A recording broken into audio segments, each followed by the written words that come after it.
Hi everybody, this is Barry Schwartz, and this is the Search Buzz Video Recap. Today is July 22nd, Friday, and this is the news we covered over at the Search Engine Roundtable at sdroundtable.com over the past week. Let's start off with a major loophole that Google had. It was involved with Google Webmaster Tools. There was actually a way, as long as you had a Google Webmaster Tools account, there was a way for you, I don't know how long this was happening, but there was a way for you to actually remove any site from Google's index, no matter if you're a verified user or not of that site. We reported this on July 19th after James discovered it on his new blog. It was a great way, obviously, to start off a blog by discovering a major loophole, but the issue was fixed around 2:30 Eastern Time on July 19th, and we didn't report about it until after it was fixed. So James reported it, notified us. I went ahead and told Google. Google went ahead and said they're looking into it. And once Google said they fixed it, we went ahead and reported about it. It was pretty crazy how this happened, and it was able to remove any site from any index, from Google's index, completely.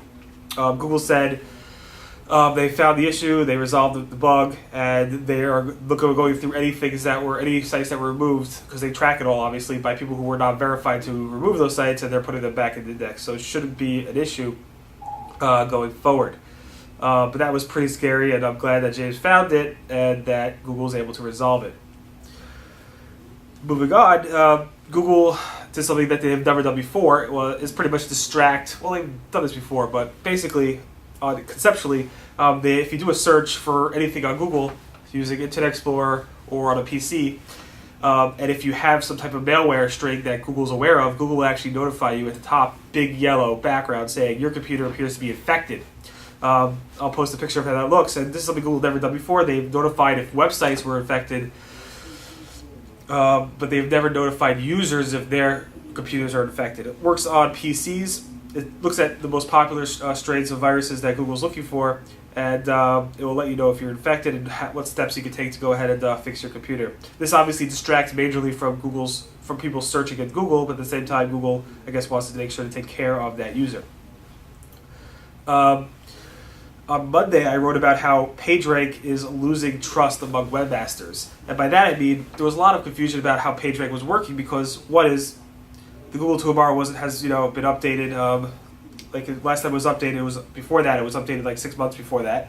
Facebook had a PR10, Google had a PR9, Twitter had some bug where they had a PR0, and people just were not trusting the PageRank of the sites that they're looking at.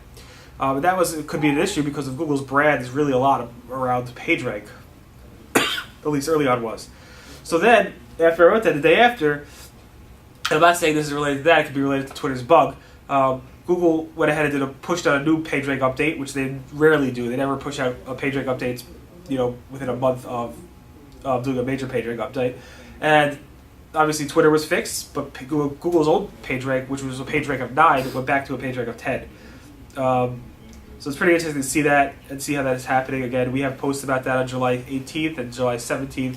If you want to track the history about that. So Google's now back at a PageRank 10, up to par with Facebook. They're, I guess, competitor now.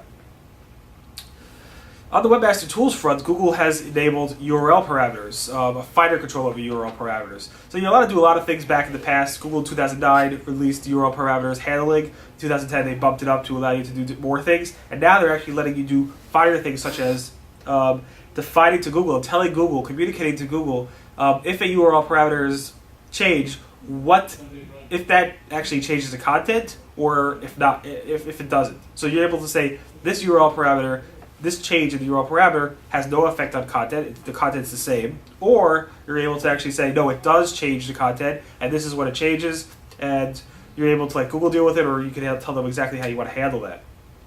If you have more information about this, Vanessa Fox has a really great post describing all the step-by-step features of how this works. If you want links to that, July 22nd, Friday, today, at sdroundtable.com. Just a quick tidbit, Google again said do not use the meta refresh. They recommend don't using it. It doesn't necessarily affect your site's crawling and stuff with Google, but they recommend you do not use it. So if you're using the meta refresh tag, stop using it. Link building. We have two topics of link building. One is, I posted a thing about how link building can help, how to get more links using surveys. So there's two things you have to know about surveys. One is when you initially post a survey, you could get a lot of people from the industry going ahead and telling their friends to go ahead and go to that survey on your website. And thus people are linking to your site for, encouraging other people to actually complete a survey. And then once the results are actually posted, people will actually link to your site saying, here are the results of your survey. So obviously the results are more likely to get you more links, but at the same time, surveys could be a really good way of getting links to your site in two ways. Also, somebody was talking about how GeoCities, which was closed down a couple of years ago, I think October 2009, how GeoCities could be a good way of getting links. You look at people who are linking to these old GeoCities sites, going after them, and then saying, hey, you have broken links because GeoCities is no longer live. Can you go ahead and link to my site, which has relevant information, and replace that link that you have pointing to GeoCities. Problem is, people who are probably linking to GeoCities sites are probably not really updating their site too often, and probably do not care too much to update their site and their content. But at the same time, you might find some outliers to that. This is interesting. On the AdWords side, Google supposedly sent out an email to a bunch of people, not sure exactly the number, but I'm sure it was a lot of people, saying, use one of our authorized resellers named Yellowbook. Basically, email says, for a limited time, this is hello from Google. For a limited time, Yellowbook will set up a new AdWords account for you and build your online advertising campaign at no charge. Even better, we'll give you $100 AdWords credit, blah, blah, blah, blah. Call Yellowbook at this number. Google's actually actively going ahead and promoting a reseller of theirs. I don't know if it costs money or not, but anyway, even if it does, it's pretty shocking. I've never seen Google send out an email to advertisers or potentially even current advertisers saying, hey, go ahead and use one of our resellers. The question is, how do you, as an agency who advertises who manages AdWords accounts, you're a PPC agency, you're a professional Google certified AdWords person, how do you get an email from Google telling people to use your services? On the AdWords side too, Google has opened up call extensions, formerly known as phone extensions, or maybe now they're phone extensions. No, it's call extensions, formerly replacing phone extensions. It's open to all US and Canadian users. The difference here, there's more things. There's a lot more detailed reporting for users, for advertisers. There is now a $1 per phone call charge. So every time somebody places a phone call, it costs you $1. And now call extensions is the new name as opposed to phone extensions. I should also note that Google will be changing the $1 to a ad rank formula where they charge based on quality, but they're not sure when that's going to happen. Maps.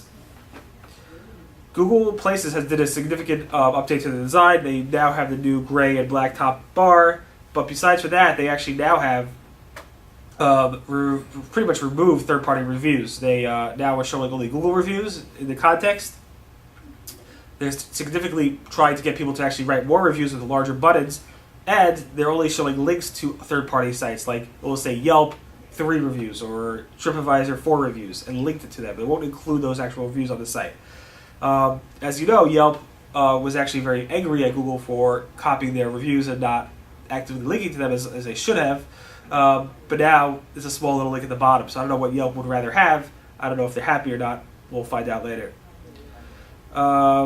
Google Directory has been removed. Nobody said anything. It just went gone. As of July 20th, for some reason, Google Directory was pulled. If you go to Google Directory, it will say a message saying the Google Directory is no longer available. It will say, we believe that web search is the fastest way to find information you need on the web. If you prefer to browse a web directory, visit the Open Directory project at dmoz.org.